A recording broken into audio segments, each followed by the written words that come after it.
Just open your eyes and take my advice. Stop rolling the dice and just compromise. It's the chance of your life. Okay, try to be brave. You have so much to save. Take control of your own life. Right now, every mistake makes you feel like a fake. Take control of your own life. Nothing in life is good. Tired and misunderstood. I would fight if I could. If I believed I should. Okay, try to be brave. You have so much to say. Take control of your own life. Okay, try to be brave. You have so much to say. Take control of your own life. Right now, every mistake makes you feel like a fake. Take control of your own life.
feel better on the weekend.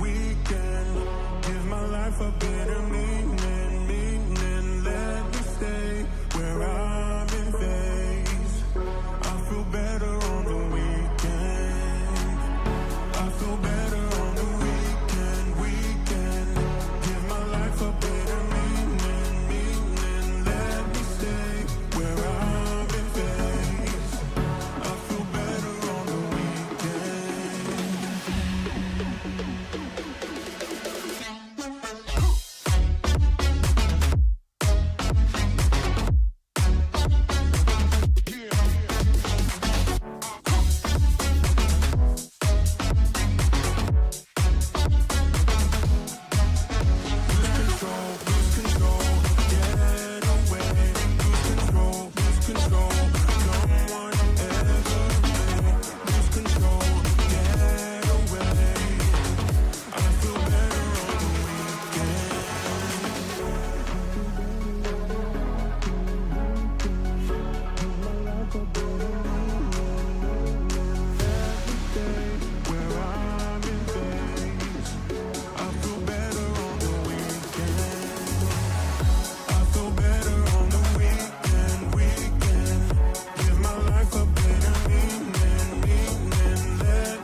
Welcome to Cyber Threat Intel, your go-to source for the latest updates, news, and insights on cyber threats. Our goal is to arm you with the knowledge to protect yourself in the digital age, whether you're a cybersecurity professional or just curious about the threats lurking in the digital shadows. Make sure to subscribe now on YouTube or your favorite podcast listening platform to join us on the front lines of cybersecurity, because in the world of cyber threats, knowledge is power. Hey, welcome to Cyber Threat Intel. I'm your host, John Good, and this is episode number 19. It is Wednesday, April 17th, 2024. Glad to have you here. This is hump day, right? We're over the hump of the week. We are almost to the weekend. We're Wednesday. We only have Thursday and Friday left, and then we're free and clear and ready to start the weekend. Hope you're excited for the weekend. I'm always excited for the weekend. The weekends are great, right? Obviously, get time to kind of relax and kick back and just recharge for the next week, right? That's how it goes, right? So with that being said, if you are new to the show, this is the first episode maybe that you're coming across, that you're watching, listening to. Typically what we do is we give people a few minutes to hop on the stream. That way people can tune in, grab a snack, grab a drink, grab something that will get you through the show. And we do a few housekeeping things, cover some notes, and then we hop into the articles. So that's typically the run of the show. Welcoming people to the stream. So we have a lot of people that are already on the stream that are starting to tune in and continuing to roll in. So love having you here, and just enjoy having you tune into the stream for the content, support the show. So with that also being said, depending on where you're finding the show, there's a few different ways that you can listen or tune into the show. So the first way, and the most popular way generally, is going to be the live stream. So we will always live stream to YouTube on the John Good Cyber YouTube channel, so you can check us out there. It's kind of like our home base. We also are streaming this to the John Good Cyber profile on LinkedIn, so my profile, the John Good Cyber X or Twitter account, as well as the John Good Cyber page on Facebook. So those are all live streamed on-demand replays on there as well of the video format, so you can check out those. You can also get involved and participate in the chat for the live stream. So your chat will go on the screen and you can ask questions, we can talk about them, those kinds of things. So definitely recommend doing that. And hey, Packet Watchdog, welcome. Just joining the stream, awesome. If you're preferring to listen to the show in a podcast format, so you'd rather listen to the audio format, that's cool too, because we're available on basically every popular podcasting platform. So if you just go to your favorite platform and you search for Cyber Threat Intel, we'll come right up. You can find us on Spotify, iTunes, and a whole bunch of others if you want to listen that way. You can also go to cyberthreatintel.com. That's our website, and you can find all the platforms listed there, so you can find a direct link to those if you'd rather do that. Also, if you go to the website, you can also find the article feed where you can see all the articles that we cover in this episode as well as other episodes, but we also add other articles that are important reads as well that are not covered in the stream necessarily. So that is a very valuable resource that I highly recommend you check out and track as you're going through the episodes and just throughout your day, right? The other thing too is that if you have professional certifications, so CISSP, Security Plus, whatever, right? Like there's a whole bunch of them, then you can use these shows as half a CPE each. So we typically do 4 streams per week, so Monday through Thursday. And so you can get 2 CPEs or 2 CEUs on average per week, right? And keep those certifications current. It can be a very valuable thing, especially when it's free, right? You don't have to pay anything to get these live streams, and you could just go claim them right after the show. So I highly recommend doing that and get those free CPEs. Don't wait until the end of the year to try to figure out and scramble to get your credits to maintain those certifications. So make sure that you do that. Now, one other thing that I'll say too with that is that I always recommend that you put your name or some kind of identifier into the chat, because that will immortalize you into the live stream, right? Into the show. And that way, if you're ever audited, you can go back and say, hey, look at this stream at this certain point of the stream or whatever it is. And you can see that my name is there. I was there, right? I'm not making it up. If you get audited, that's not a good situation to be in, but having that evidence whether it's for cybersecurity, for your job or something like that, or for certifications, right? Having that evidence to prove to the auditor is a very valuable and easy way to validate what you've said. So definitely do that. Now, looks like we still have some people that are hopping on the stream here. So we'll give people a few more minutes here. And while we do that, we'll go ahead and take a second to talk about our sponsor for the episode, and that is Cyber Training Pro. So I'll see you on the other side. Are you tired of overpaying for cybersecurity training? Are you interested in training from industry professionals? Are you looking for cybersecurity career services? If you answered yes to any of those questions, then cybertrainingpro.com is the perfect platform for you. At Cyber Training Pro, we're a one-stop shop for all your cybersecurity needs. We can train you for industry certifications or just improve your overall knowledge and skills in a certain area. Unlike other platforms, we don't stop there. We can also coach you throughout your career, practice your interview skills, or create a high-performing resume with our career services.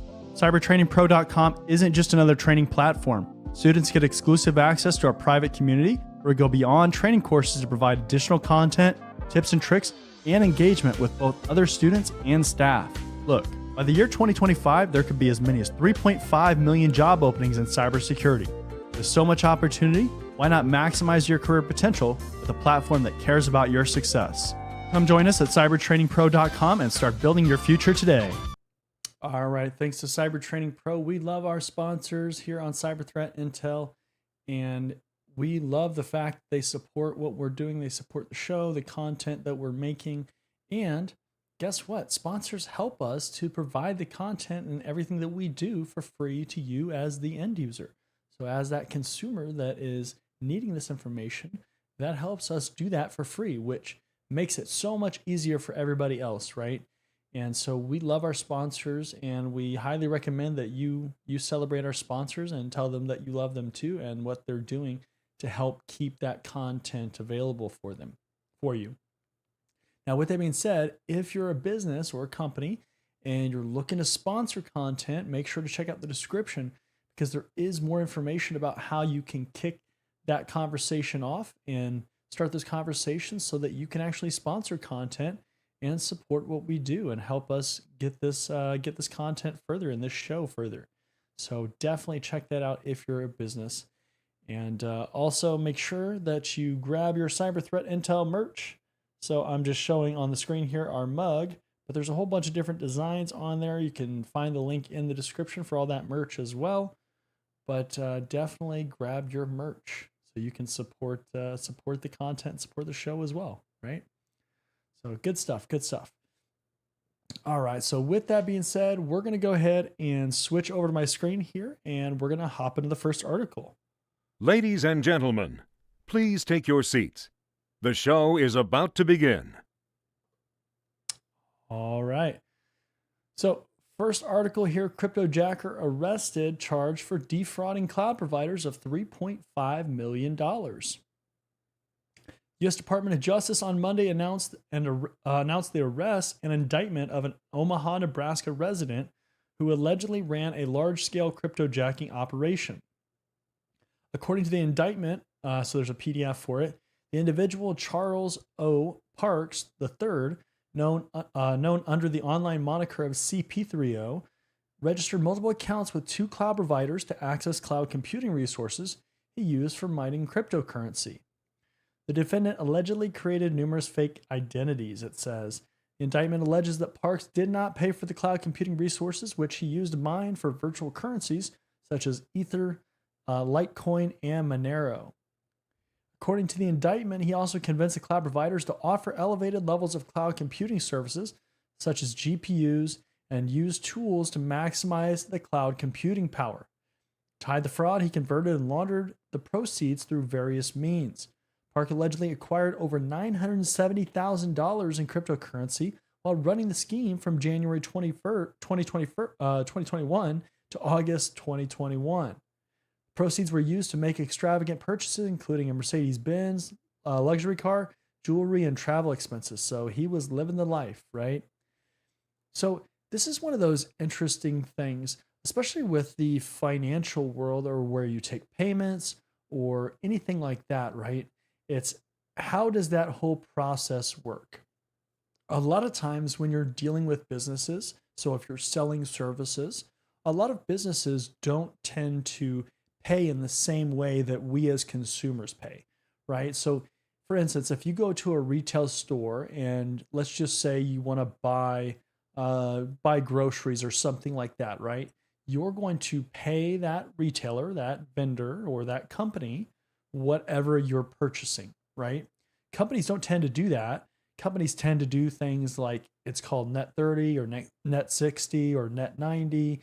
Basically, they have this kind of extended window of what they have of when they have to pay that. So like net 30 would be 30 days later that bill or that invoice would come due. And then so they would pay it at that point. It's kind of like credit and leverage and doing those kinds of things, right? Kind of like if you're doing a credit card, but they have a little bit different terms. So because you can go 60 days or 90 days or whatever the terms are, right? It kind of varies.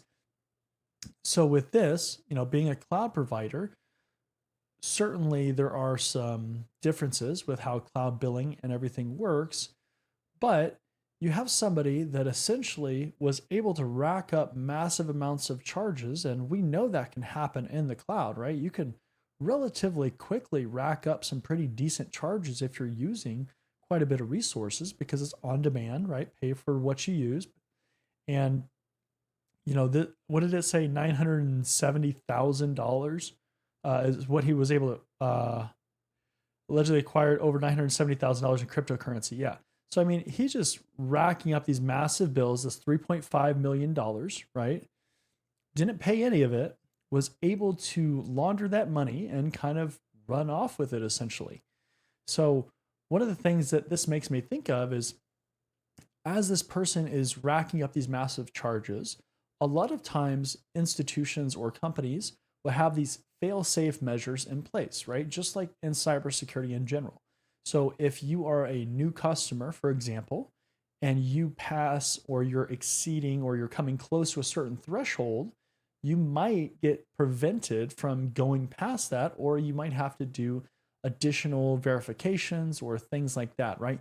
That is to de-risk the organization because you've said, okay, if somebody is going to be a new customer, I will allow them to kind of rack up $100 of charges, let's say. If they're going to pass $100 in charges, then we need to do extra verification and make sure that they say who they are, or they have the funds to do it, or whatever, right? And then we'll maybe give them up to $1,000. And you have these kind of checks or these gates of verifications that you have to perform, again, to de-risk your organization. In the financial world, just like in cybersecurity, a lot of the issues are around risk, right? Like how risky is what you're doing? If you're loaning money or you're loaning resources, how risky is that investment or that individual or that company that you're doing business with? So this is kind of a failure on the risk standpoint, right? Because they allowed this really to get out of control. And not only that, but this part right here, according to the indictment, he also convinced the cloud providers to offer elevated levels of computing services, such as GPUs, and then he used the tools to maximize that power, right? So he was able to get more resources without reasonable checks, apparently, to validate his ability to pay the stuff back, right? And especially up front with a new customer, right? You don't really have a track record with that person, so you don't know if they're going to pay. But yet, they're allowing them to just get massive amounts of charges. So this is definitely a failure on these companies and their ability to regulate that and to really monitor that spending of resources or that utilization of resources. So it's pretty interesting because that's not a small chunk of change, right? And the ability that the fact that this person was able to do this or had the ability to do this is curious, right? That's curious, especially because it doesn't appear that they like shut him down, right? They didn't like stop the services until he got apparently massive fines. So yeah, fraud is always one of those things where you have to be careful. You have to have the right controls in place. You have to make sure that you are doing the proper checks, right? Because the last thing you want to do is have a bunch of fraud, especially if you are exchanging goods, right? Services, maybe that is not necessarily as impactful to your business, right? Because you've already sunk the costs and the hardware and everything like that they're using to run those services. But certainly if you are giving inventory or you're giving goods, that could be, even more of a catastrophic thing, because then that is just gone, right? And then you're just out of that money. If you want to replace it, then you have to spend a bunch more money. So definitely an interesting kind of scenario for cloud providers. Next article here, researchers stop credible takeover attempt similar to XZ Utils backdoor incident. Security researchers have stopped a credible takeover attempt reminiscent of the recent XZ Utils backdoor incident, which we talked about before on the show, further highlighting the urgent need to address weaknesses in the management of open source software. Researchers at the OpenJS Foundation, which monitors JavaScript projects used by billions of websites worldwide, said on Monday that they received a suspicious series of emails with similar messages bearing different names and overlapping GitHub associated emails. These emails implored OpenJS to take action to update one of its popular JavaScript projects to, quote, address any critical vulnerabilities, yet cited no specifics, they said. Another quote, the email authors wanted OpenJS to designate them as a new maintainer of the project despite having little prior involvement. So you have a new player in town that wants to get involved with development or maintaining a project, but they haven't really been around and they haven't really proven themselves. So that should definitely be suspicious if you have open repositories or things where you are crowdsourcing development, right? Open source projects, those kinds of things.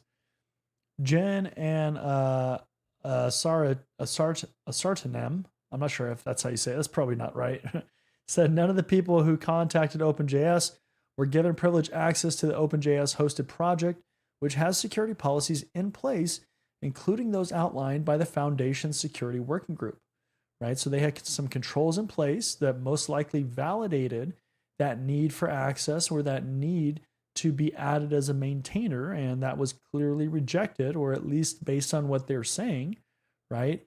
And that prevented whatever was going to ultimately happen from happening. Hughes also noted that the ecosystem is incredibly opaque, with components and projects critical to modern digital infrastructure, often maintained by unknown aliases and individuals scattered around the globe. So it's pretty common with open source software, right? You have people from all over the world that are contributing to different aspects of projects or repositories or code bases, and they might just be known by an alias, right? Or an email address or something, and not their actual legal name, right?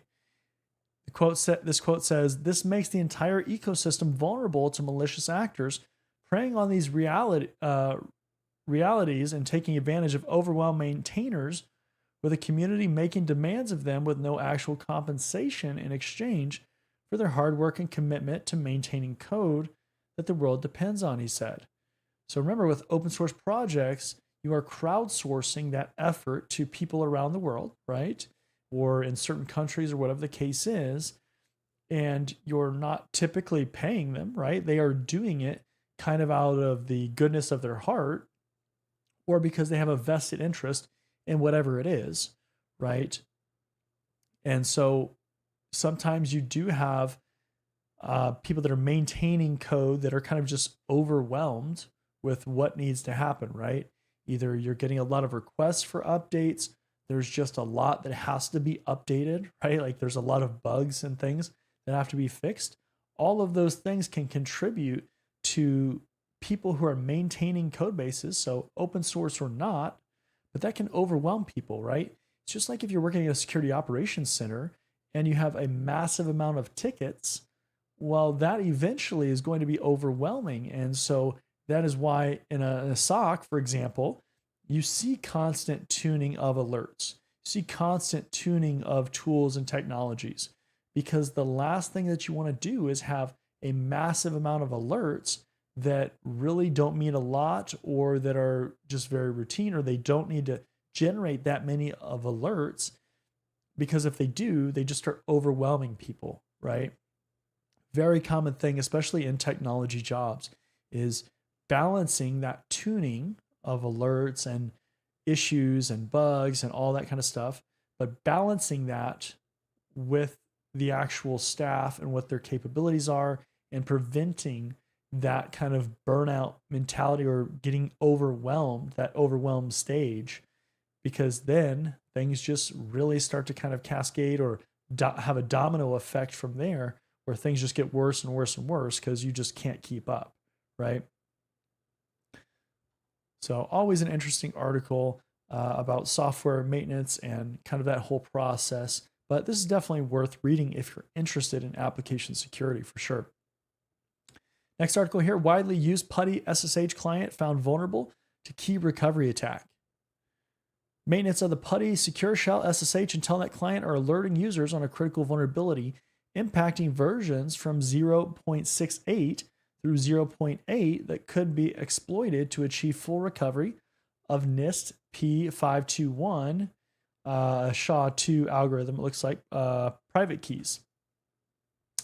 This flaw has been assigned the CVE identifier CVE-2024-31497 with the discovery credited to the researchers Fabian Baumer and Marcus Brinkman from the Ruhr University Bochum. Bochum? I'm not sure how you say that, but somebody correct me in the chat or in the comments. There's a quote here. It says, an attacker in possession of a few dozen signed messages and the public key has enough information to recover the private key and then forge signatures as if they were from you, allowing them to, for instance, log into any servers that you use the key for. However, in order to obtain the signatures, an attacker will have to compromise a server for which the key is used to authenticate to. So if you're familiar with encryption and kind of how that works, then this will start to kind of turn on light bulbs for you, because remember, one of the key things about encryption, especially when you have key pairs, is that that private key is extremely sensitive, right? That is an extremely critical thing that you have to protect, and you don't want people that are not authorized to have that private key to get access to that, because then that ruins the whole system, right? The system is dependent on protecting that private key. This is unlike something like symmetric encryption, where you have a single key, but with asymmetric encryption, you have a private and public key, and that private key has to be protected. It's no different here, right? That private key is being used for authentication in this case because it's for PuTTY, but you have to protect that private key because that essentially is your password or your key, if it were, as it were, like your key to a door or a lock to get into a system. And a lot of people out there use PuTTY, so this is probably going to impact people, right? Besides impacting PuTTY, it also affects other products that incorporate a vulnerable version of the software. We have FileZilla version 3.24.1 to 3.66.5, WinSCP version 5.9.5 to 6.3.2, Tortoise Git 2.4.0.2 to 2.5.0, and Tortoise SVN 1.10.0 to 1.14.6.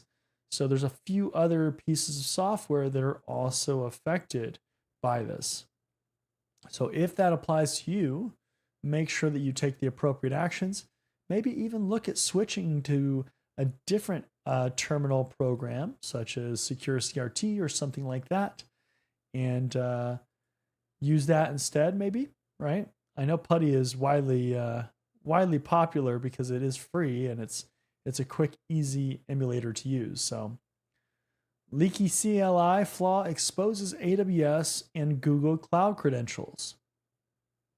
Security researchers have discovered a new vulnerability affecting command line tools used in cloud environments. Dubbed leaky CLI by the Orca security team, the flaw exposes sensitive credentials and logs, posing potential risks to organizations utilizing AWS and Google Cloud platforms. The issue mirrors a previously identified vulnerability in Azure CLI, CVE 2023-36052, with a CVSS score of 8.6, which Microsoft addressed last November. Despite Microsoft's fix, AWS and Google Cloud CLI remain susceptible to the same flaw. This article says adversaries could exploit this exposure, potentially gaining access to critical credentials such as passwords and keys, thereby compromising resources within affected repositories. This risk is particularly pronounced in continuous integration and continuous deployment, so CI/CD pipelines. CLI, and this is a quote, CLI commands are by default assumed to be running in a secure environment, but coupled with CI/CD pipelines, they may pose a security threat, reads an advisory published by Orca today. So this is definitely relevant to pipelines and kind of that DevOps lifecycle. So if this, applies to you, be very cautious as far as how you use the CLI and how credentials are used within your pipeline, right? Automation is an awesome tool. It's an awesome capability that can help you do things obviously very quickly in an automated fashion, right? Because it's an automated pipeline. But with automation, sometimes, even though it is easier, sometimes that does pose other risks that may not be worth it, right? The level of risk that your organization faces, or that some process that you're going to implement, has to be assessed when you're doing it, right? It's just like anything with risk management. When you're going to do a process or use a technology or do something, you have to take a look at the risk, analyze it, take a look at the data flow, how everything works, and say, is this worth it? Is there any vulnerabilities, or are there any vulnerabilities that we think will pose too much risk for us to pursue this path? And should we go with another path, right? It's kind of risk management 101 as far as what you should be doing with things like the CLI and in the cloud, right? Next article here, Lockbit 3.0 variant generates custom self-propagating malware. So do you know what Lockbit is? Lockbit is very popular, actually. It's a very commonly talked about thing. The Lockbit Ransomware as a Service, RAAS group, has struck another victim, this time using stolen credentials to launch a sophisticated attack against an unidentified organization in West Africa. The attackers used a new variant of the Lockbit 3.0 builder, which was leaked in 2022. Kaspersky researchers discovered the latest variant at the end of March 2024 after responding to the incident in West Africa, describing it at the time as Trojan ransom.win32.lockbit.gen, trojan.multi.cryptmod.gen, and trojan-ransom.win32.generic. Particularly concerning about this variant is that it can generate custom self-propagating ransomware that is difficult to defend.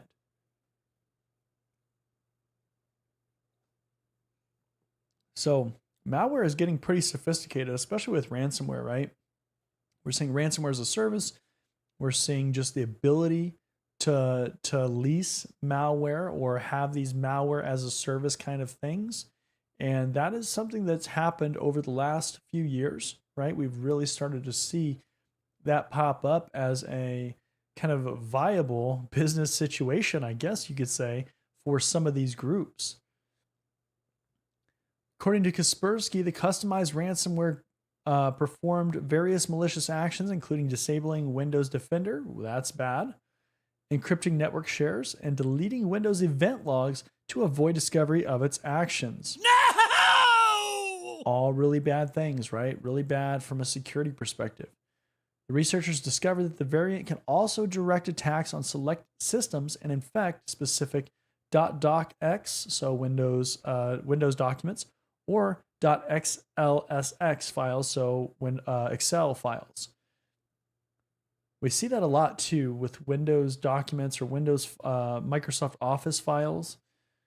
Those tend to get compromised pretty often or carry malware payloads into victim systems, right? The appeal of Lockbit 3.0 to attackers. Since it was leaked in 2022, attackers have continued actively using Lockbit 3.0 Builder to create customized versions and variants. This is a quote, "This opens up numerous possibilities for malicious actors to make their attacks more effective since it's possible to configure network spread options and defense killing functionality." Remember, you can disable Windows Defender and things like that, according to a research brief on the attack and a detailed description of the variant posted by Kaspersky. So, quote, "It becomes even more dangerous if the attacker has valid privilege credentials in the target infrastructure." So, again, kind of these simplified malware builders or simplified ransomware builders, ransomware as a service, and all of these kind of malware as a service kind of things, the more prevalent these become, or the more commonplace these become, the worse it is for everybody, right? Because depending on when you got into this industry or when you became interested about this industry, right, you might not be as familiar with script kiddies because it's kind of changed, right? It used to be essentially a script and it not, super customizable and really just kind of reusing kind of things, right?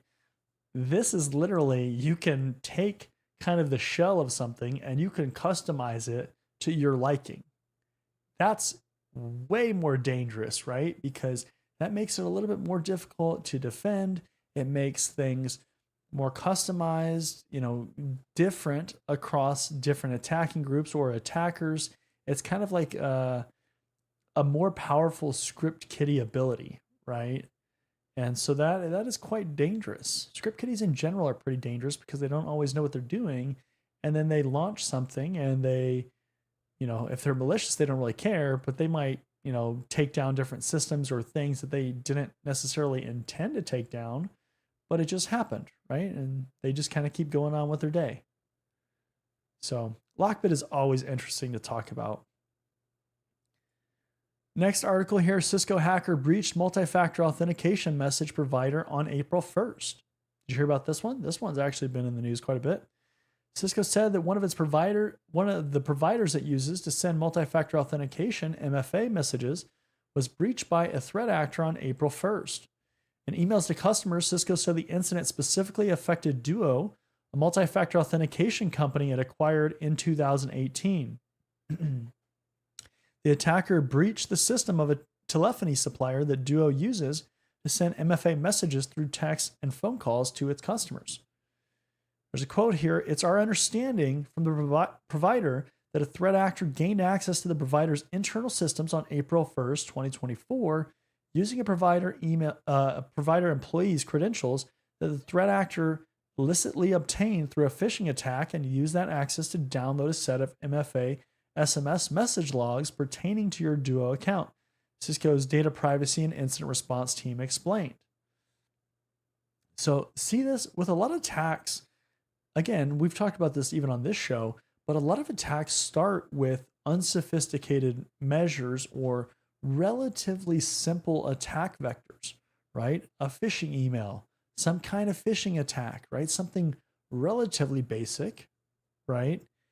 But then they're able to gain more and more access and just keep building up their access.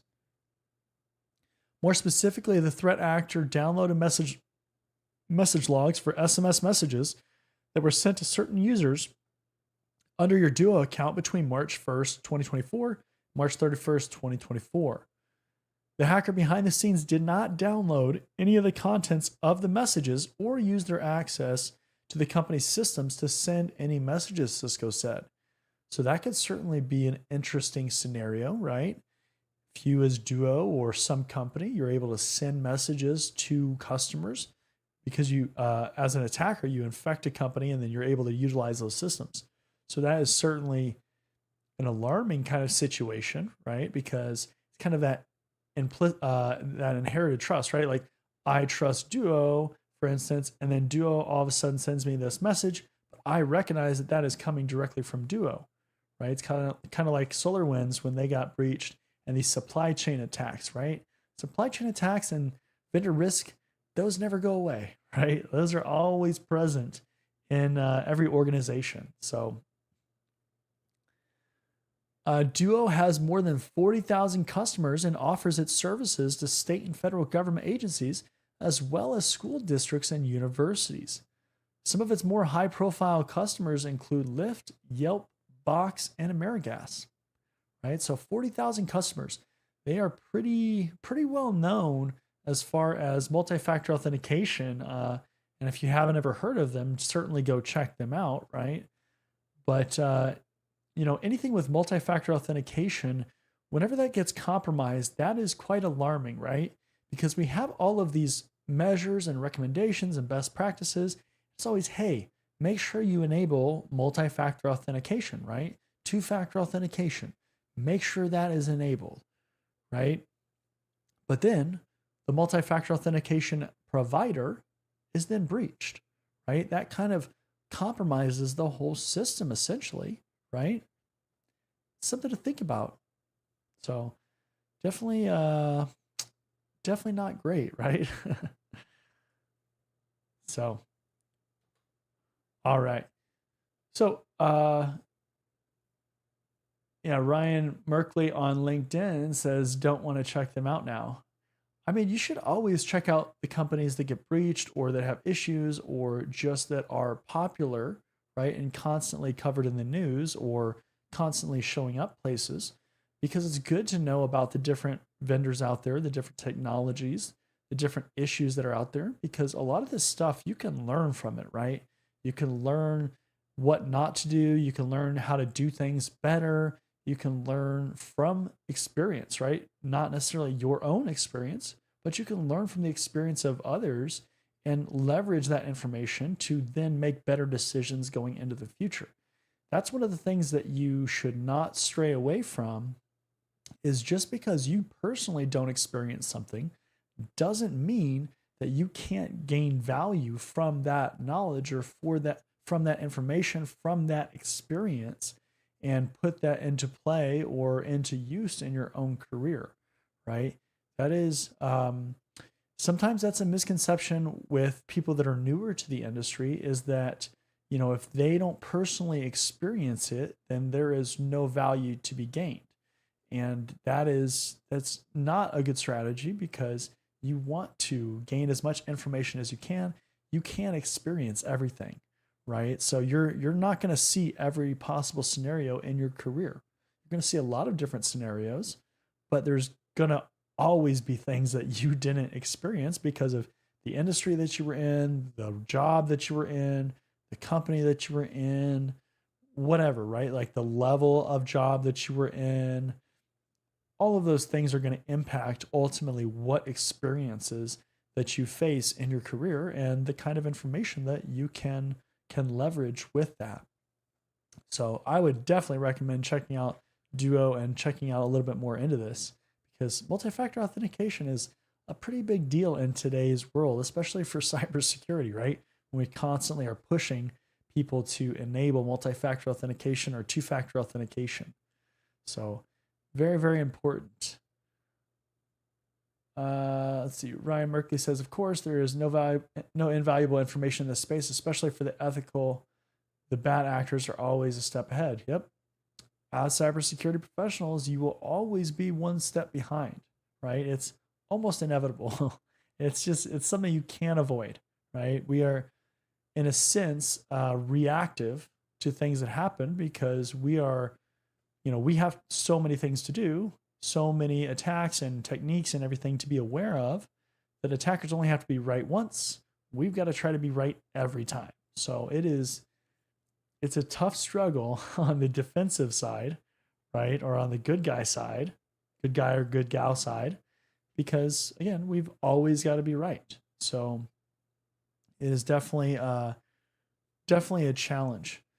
So with that being said, I am going to hang around for a few minutes for an after show. So if you do have questions and you want them answered, definitely stand by. And after we kind of wrap things up here, I will hang around for a few minutes and you can certainly ask questions. If you are done for the day and you want to just wrap things up, totally fine. Appreciate you stopping by and tuning into the show. Remember that if you go to cyberthreatintel.com, again, cyberthreatintel.com, You can find all the platforms that we're on, all the podcasting platforms, YouTube on John Good Cyber on the John Good Cyber channel, John Good Cyber on LinkedIn, John Good Cyber on Twitter, and the John Good Cyber Facebook page as well. And you can also get the article feed where we put all the articles that we talk about in the episodes, as well as other articles that are important to read and that are highly recommended to check out as well. So again, you'll find out all that information on the website. And if you're a business and you're looking to sponsor content, definitely check out the description because there is more information about how you can kick that conversation off. So with that being said, again, if you have some questions, you want to ask them, stick around for the after show, definitely do that. Otherwise, appreciate you stopping by, and I'll see you in the next one. Are you tired of overpaying for cybersecurity training? Are you interested in training from industry professionals? Are you looking for cybersecurity career services? If you answered yes to any of those questions, then cybertrainingpro.com is the perfect platform for you. At Cyber Training Pro, we're a one-stop shop for all your cybersecurity needs. We can train you for industry certifications or just improve your overall knowledge and skills in a certain area. Unlike other platforms, we don't stop there. We can also coach you throughout your career, practice your interview skills, or create a high-performing resume with our career services. CybertrainingPro.com isn't just another training platform. Students get exclusive access to our private community where we go beyond training courses to provide additional content, tips and tricks, and engagement with both other students and staff. Look, by the year 2025, there could be as many as 3.5 million job openings in cybersecurity. There's so much opportunity, why not maximize your career potential with a platform that cares about your success? Come join us at cybertrainingpro.com and start building your future today.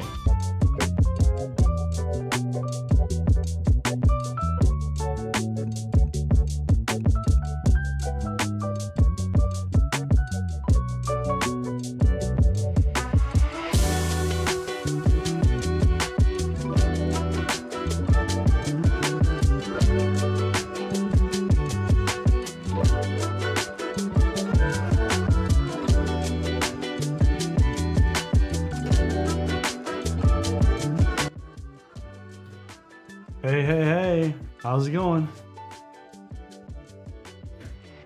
Glad to see some people stuck around still. Glad to have you here still. Hope you enjoyed the content. Always a good time on Cyber Threat Intel, and love getting that information out there. So glad to have everybody join, and especially those who stuck around for the after show. Glad to have you, right? As I've said before, it's definitely an effort that we're doing is to have after shows occasionally for this for Cyber Threat Intel for these live streams. That way you can still get on here and you can ask questions and kind of engage a little bit further than just throughout the show, because a lot of times with that Cyber Threat Intel show we don't always have the ability to answer a bunch of questions on the live stream. So definitely a good time. Let's see here. So let's throw this question up here. All right, so Augustine says, hello, John. I'm a Linux administrator and I want to move into the cybersecurity world. However, I'm intimidated with the market. The market is so busy. For a job, I see 100 applications. So yeah, I mean, the first thing that I'll tell you with cybersecurity is that yeah, I mean, there is a lot of competition to get into the career field, right? Like a lot of people want to work in cybersecurity. There's a lot of draw to cybersecurity and people that want to work in it, right? It's just how it is. As far as being intimidated, I mean, I think there's always going to be a level of kind of imposter syndrome, especially if you're coming from outside of cybersecurity, right? It seems intimidating because you don't know what to expect. You haven't been in that situation before, so it's a little bit uncomforting, right? And that can be a challenge. I mean, it's certainly something that you kind of have to try to get over, right? But it's kind of one of those things, like as you get into the career field and as you start getting some experience, that kind of goes away. There will always be some of that, right? Especially as you go up in different jobs or switch into different areas and do those kinds of things. But it's just how it is. What can help alleviate that too is that obviously continue learning and learning the things that you actually need to learn, right? So for anybody trying to get into cybersecurity, I always recommend that you first start looking at my free ebook, right? And you can check out the description for that because there's a link for it. It's on my Getting Started page on my website. But that includes a roadmap, right, in my ebook where it gives the specific skills, the specific knowledge, certifications that is definitely going to be expected of you, right? Like that is your foundation that you absolutely have. The reason why I recommend people go there first is because people almost always have gaps in their knowledge, right? It's very rare that anybody doesn't have gaps in general, but especially when they're first trying to get into cybersecurity, right? They might have skipped directly to something like Linux and learning that because they were a Linux administrator, and that's okay, right? That's the situation we're in, but now you have gaps of knowledge that have to be filled in. And so I would start doing that first and make sure that you have those skills and that knowledge, and that will help you kind of get on the right path and make sure that you're secure in that matter. But I wouldn't let seeing a whole bunch of people apply to jobs really scare you. It's just how it is, right? So you work to do things to stand out. The more you can stand out, the less that number really means, honestly. So, and network too, right? Make sure that you're networking, because if you can build a solid network, that can put you ahead of a lot of people too, because then people know who you are and they know what your skill set is and what your knowledge is and all those kinds of things. So yeah, for sure. Let's see here. Ryan says, cybersecurity is a competitive market, especially in the entry level. But if you know someone in the space, that can help you get in. There's nothing to worry about the actual job. Yeah, you can be taught how to do the job and go from there. It's a tough field to break into, but once you're in, you're in. Yeah, I mean, it's true that a lot of the cybersecurity stuff you can be taught, but don't take that as you can just not learn anything, right? You have to take responsibility of your career and what you're learning and how you're progressing in your career, because it's your career, right? You can't put all of that responsibility on an employer or on somebody else. That's another common mistake that people make, is that they put all the responsibility on their employer, so they are limiting their career progression based on what their employer wants. That's a huge mistake, right?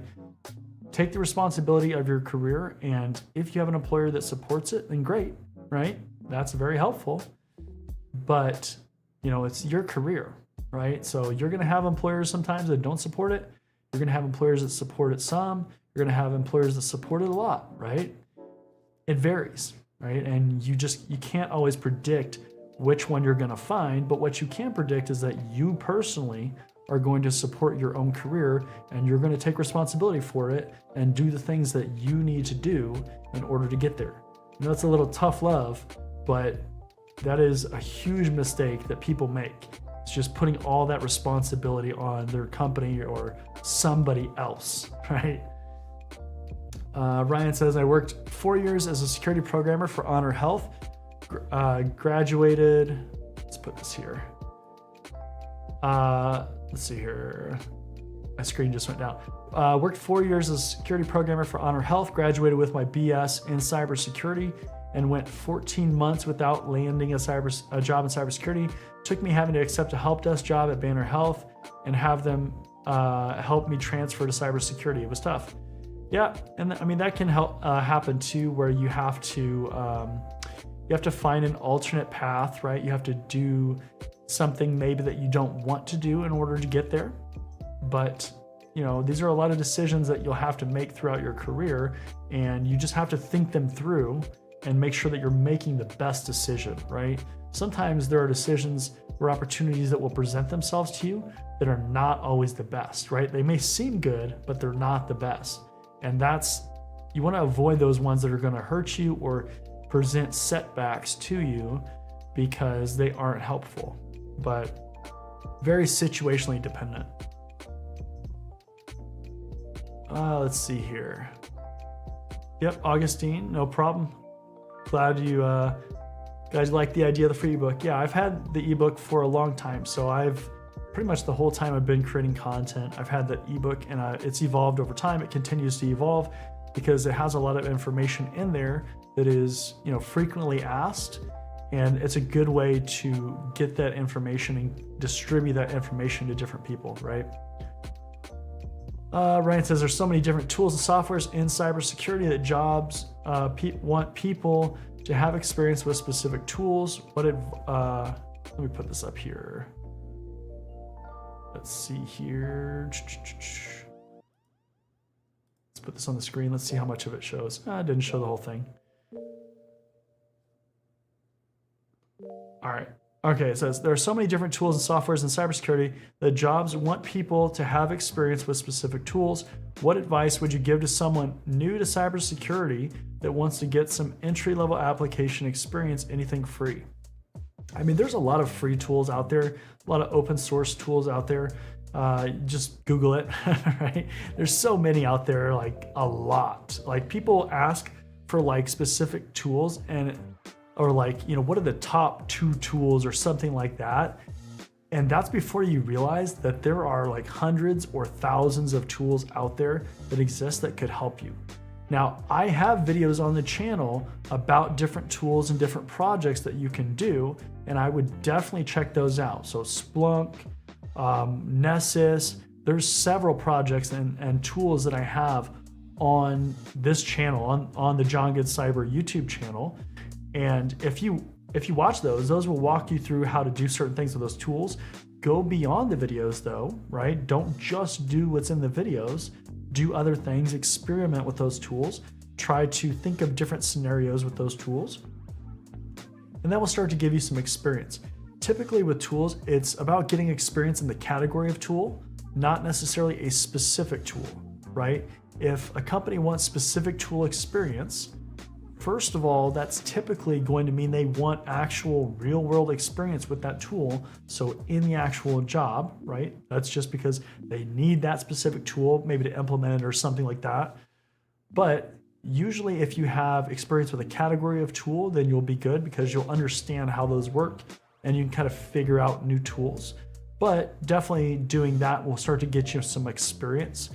It can be a challenge when you're trying to do it like in a home lab or something, because some of the best tools especially are not free tools, right? Some of those tools are paid tools, and you're just not gonna pay a couple grand for a tool just to play with at home, right? Like that's just not gonna happen. So that's why you really have to leverage the free or open source tools, but you also just have to have really solid foundations and then just trying to get into an enterprise environment and getting that experience. So, but yeah, definitely. And then also too, you can check out my website.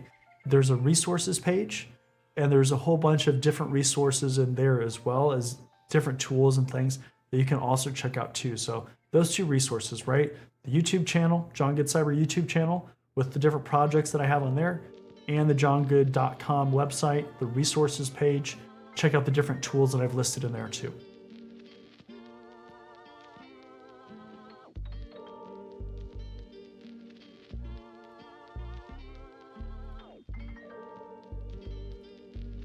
And it doesn't put the whole comment on here.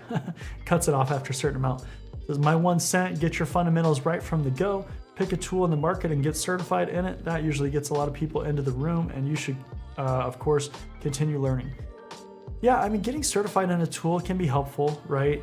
Tools at the end of the day aren't the most important thing, right? Like if we're talking about what you need to know, understanding the fundamentals and the core things about security and how technologies work and those kinds of things, that is the critical stuff, right? That's the stuff you absolutely have to know. And that's why you'll see that if you check out my ebook, you'll see the different tools and things and skills and certifications that I have listed in there, because understanding that stuff is way more important than usually knowing a specific tool. The tool is kind of like the cherry on top, right? That's kind of like the if you had like yeah, really, I mean like the topping, right? The extra topping of like a cake or something. because that is just that extra step or that extra kind of just advantage that you have by knowing certain tools. The thing is, technologies and tools, they change all the time, right?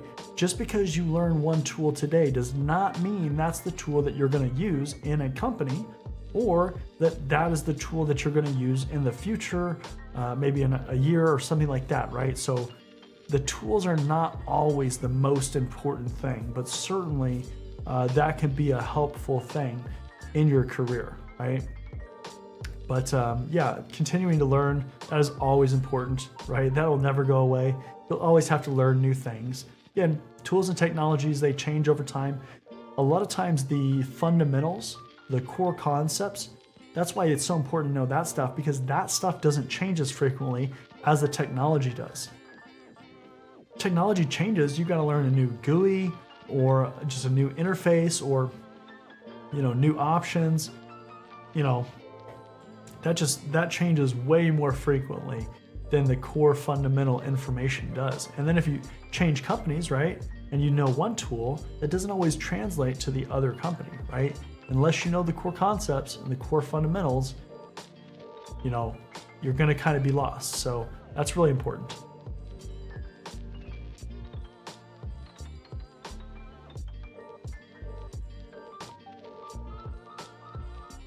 So, all right. That is it. Well, we've definitely hung around for a little bit extra for some questions and everything. So appreciate everybody hopping on for the live stream as well as hanging out for the additional questions and the after show and everything. So always a good time to hang out with everybody, and definitely keep watching the show, keep watching the content channel. And until next time, let me make sure I hit the right button here. Until next time, I'll see you later.